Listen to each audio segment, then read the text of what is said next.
Ayan, to this video mga baby loves ay niyaya pala kami ni Neil na ihaw-ihaw kasi na-miss namin yung ihaw-ihaw. At sumama pala to si Bay sa amin, yung kaibigan namin sa Abida. Kapitbahay lang namin nakisama kasi nakikita niya daw yung video namin na kumakain ng ihaw-ihaw. Kaya sumama siya sa amin.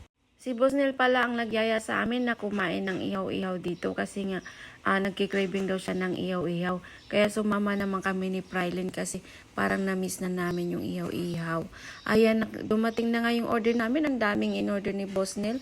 Parang maubos namin to pero dalhin na lang namin pag hindi naubos. Ayan, duman nga pala sa kami sa SM. Bumili kami ng cake kasi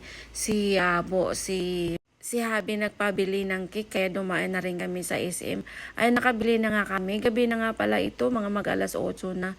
Naghihintay na si Habi sa amin kasi oras na yung tagal ng cake sa pila ng cake. Ayan niya si Prylin, pipicturan ko daw siya. Ayan, posing-posing siya daan. Ayan, ang dala niya na yung cake na binili namin.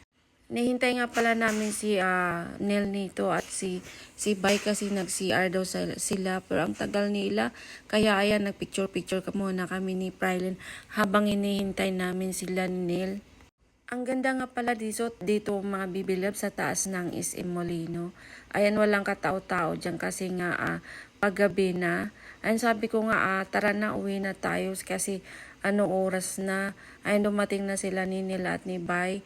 At sabi ko tara na kasi nga hindi pa kumain si Hana, tsaka si Homer, tsaka si Habi.